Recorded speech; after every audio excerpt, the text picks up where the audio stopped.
UP board class 12 के प्यारे विद्यार्थियों, स्वागत है आपके अपने YouTube channel mister J class by AP sir में। आज हम सामान्य हिंदी कक्षा 12 का अर्धवार्षिक का क्वेश्चन पेपर लेकर आए हैं। इस वीडियो को लास्ट तक आप देखिएगा, जो आपकी अर्धवार्षिक परीक्षा के लिए वेरी इंपॉर्टेंट होने वाला है। यदि आप चैनल पर नए आए हैं तो इस चैनल को सब्सक्राइब कर लें और वीडियो को ज़्यादा से ज़्यादा शेयर करें। आप लोगों के लिए 3 घंटे 15 मिनट मिलेगा और 100 अंक का क्या आएगा, प्रश्न पत्र आएगा। प्रश्न पत्र 2 खंडों पर खंड का तथा खंड खा पर विभाजित है। सभी प्रश्नों के उत्तर देना अनिवार्य है। यहाँ से देखिए 5 नंबर गद्य से तथा 5 नंबर पद से नहीं क्या आएंगे, बहुविकल्पी क्वेश्चन आएंगे। आप क्यों लेके देखते हैं। पहला 1 का नंबर, मैला आचरण उपन्यास कौन किसका लिखा हुआ है। देखिए मैना अंचल जो उपन्यास है वह फणीश्वरनाथ नेडू द्वारा लिखा गया है। इसका चौथा राइट ऑप्शन होगा। इलाचंद जोशी का नहीं है, किशोरीलाल गोस्वामी का नहीं, नागार्जुन का भी नहीं है, फणीश्वरनाथ रेड्डी जी का यह क्या है, उपन्यास है। निम्नलिखित में से कृति व एवं कृतिकार का एक गलत युग्म है। देखिए प्रेम सागर लल्लू लाल, नासुकेतोपाख्यान सदन में सही, चंद वर्णन की महिमा किशोर लाल गोस्वामी, यही क्या है, गलत ऑप्शन है। क्या है इसका एक गलत संयुग्मी है। इसका जो तीसरा ऑप्शन होगा खा का यह गलत है और इसका क्या होगा, सही ऑप्शन होगा। क्या होगा, सभी आंसर, क्योंकि चंद महिमा की महिमा कौन के लेखक है, कवि गंग जी है। कौन है, कवि गंग जी हैं। यहाँ का तीसरा ऑप्शन सही हुआ। 1 का ग नंबर की ओर आते हैं। मेरी असफलता किस विधा की रचना है।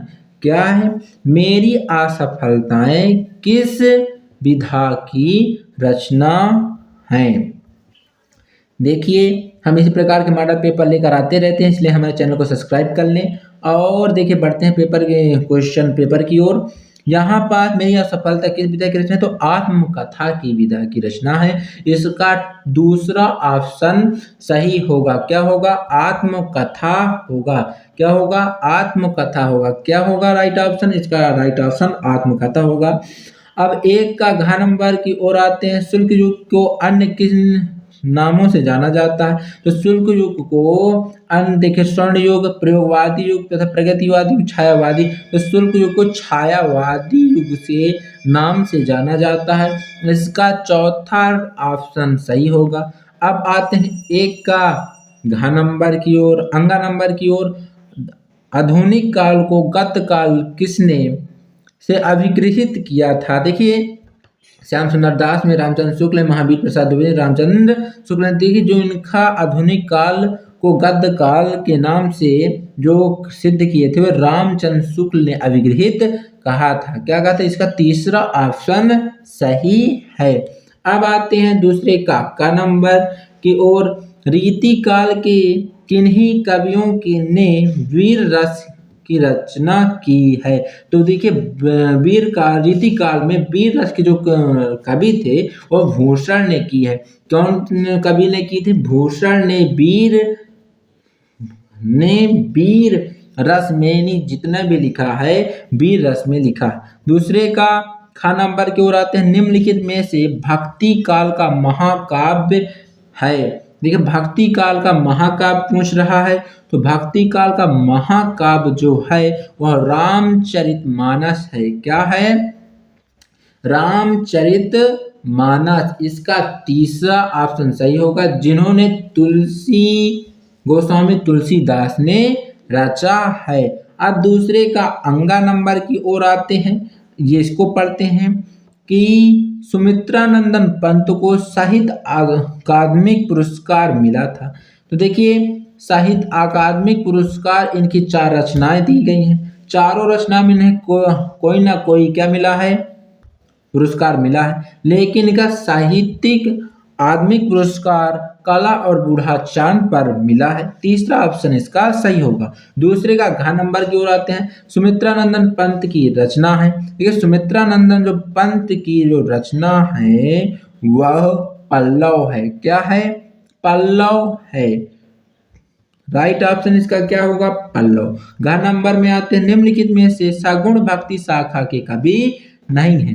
तो सगुण भक्ति शाखा के जो कवि नहीं है वह जायसी है। क्या है? जायसी नहीं है, यह प्रेम आश्रित शाखा के कवि हैं।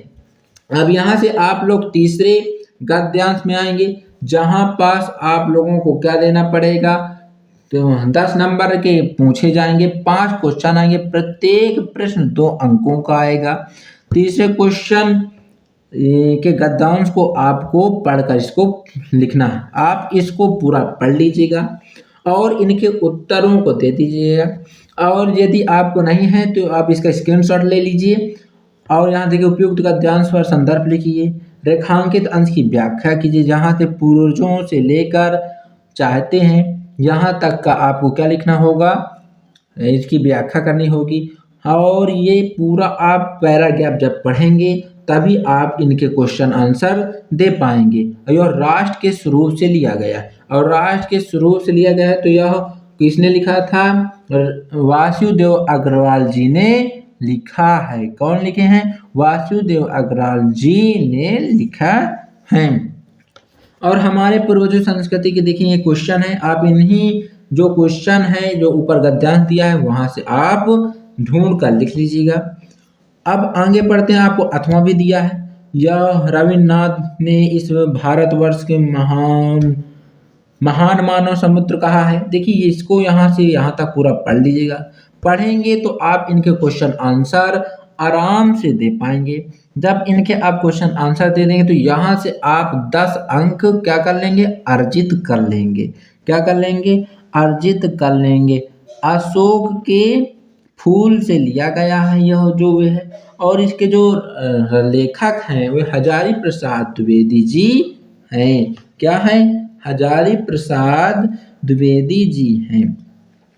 देखिए अब चौथे नंबर में पद्यांश पर आधारित क्वेश्चन आएंगे। यहाँ पर भी 5 प्रश्न पूछे जाएंगे, प्रत्येक प्रश्न 2 अंक के आएंगे। देखिए यह पश्चाताप से लिया गया है, कैकेयी अनुताप से लिया गया है कि दुर्बलता का चिन्ह विशेष पत्र से लेकर आपको हृदय थपकाती है यहाँ तक आपको पढ़ना होगा, फिर तभी आप यहाँ के क्या दे पाएंगे? क्वेश्चन के आंसर दे पाएंगे। और यहाँ का जो पाठ का नाम है वो कैकेयी अनुताप है। कवि का नाम क्या है? तो मैथिली शरण गुप्त है। क्या है? मैथिली शरण गुप्त है।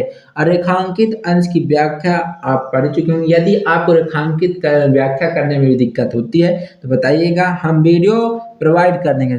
यदि आप चैनल पर नए हैं तो सब्सक्राइब कर लीजिए और ज़्यादा से ज़्यादा इस वीडियो को शेयर कर दीजिए। जोरों जोरों से इस वीडियो को आप शेयर कर दीजिए।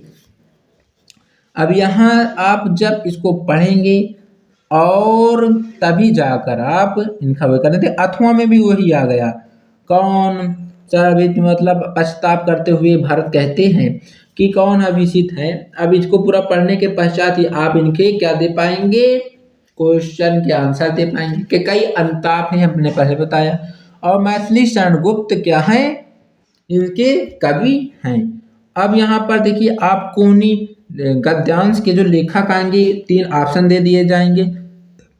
80 शब्द में आपको उनका साहित्यिक परिचय लिखना होगा, और साहित्यिक परिचय लिखेंगे तो 3 नंबर मिल जाएंगे। 2 नंबर आपको उनकी रचनाएं लिखने पर मिलेगा, और तीनों में से किसी आपको एक को करना है, और एक करने से आप 5 अंक प्राप्त कर सकते हैं। जीवन परिचय कैसे लिखना है और हिंदी की कॉपी, सामान्य हिंदी की कॉपी कैसे लिखनी है, हमने उसका वीडियो प्रोवाइड कर दिया है। अभी तक आपने नहीं देखा हो तो देख लीजिएगा।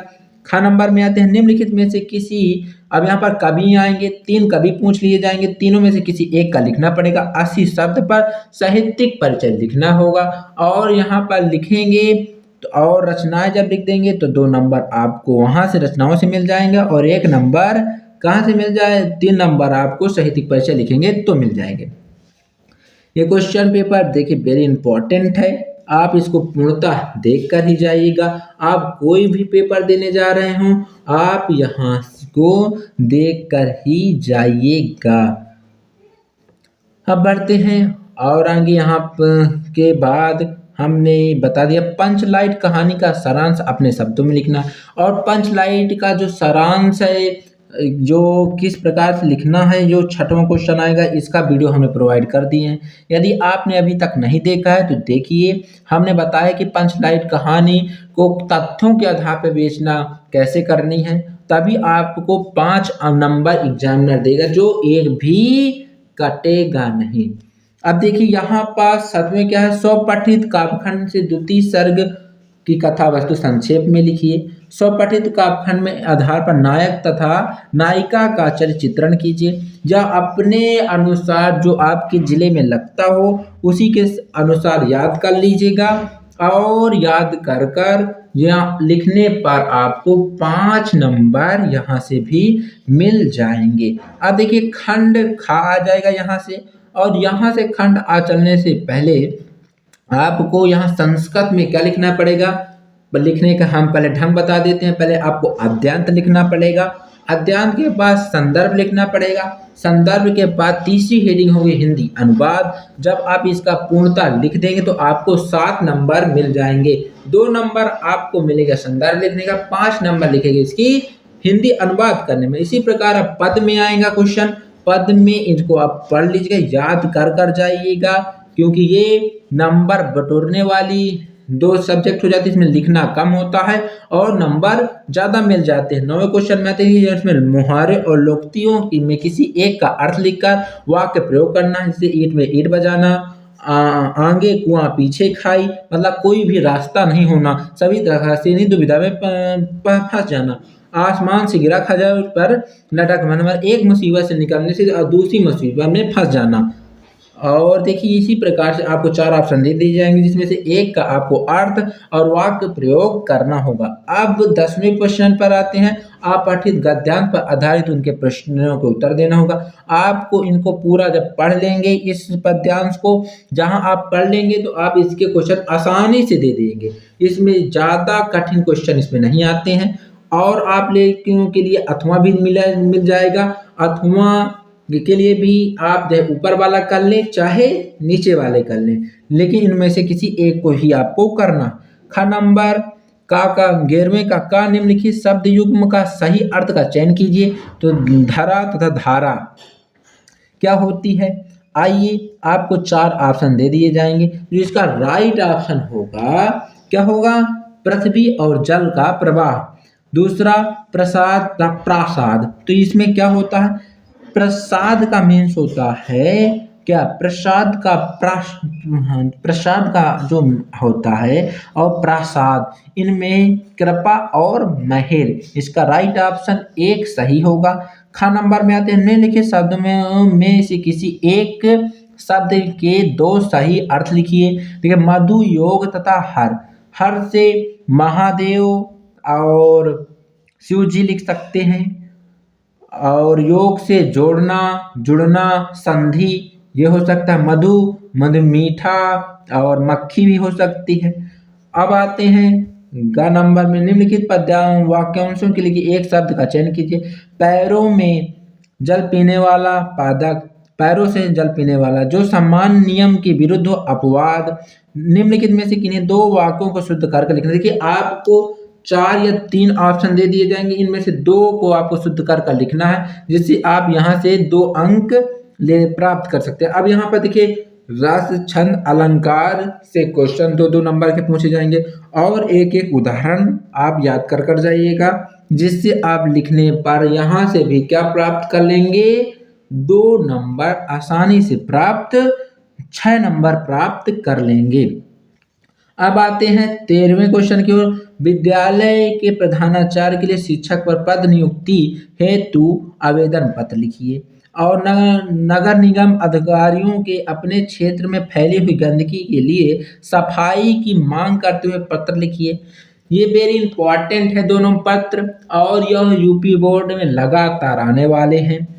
और 14वें क्वेश्चन की ओर बढ़ते हैं। यहाँ पास अपने भाषा अनुसार क्या लिखा हो गया, आपको निबंध लिखना होगा और यहाँ पर 5-6 ऑप्शन दे दिए गए, जो आपको कंठस्थ हो, याद हो, उसे आप लिखिएगा, हेडिंग डालकर लिखिएगा, पहले रूपरेखा लिखिएगा, प्रस्तावना, फिर अंदर की जो हो और लास्ट में उपसंहार लिखकर समाप्त कर दीजिएगा। इसी प्रकार के हम सभी विषयों की मॉडल पेपर लेकर आते रहते हैं और कक्षा 9वीं से कक्षा 12वीं तक की पूरी यूपी बोर्ड की तैयारी कराते हैं।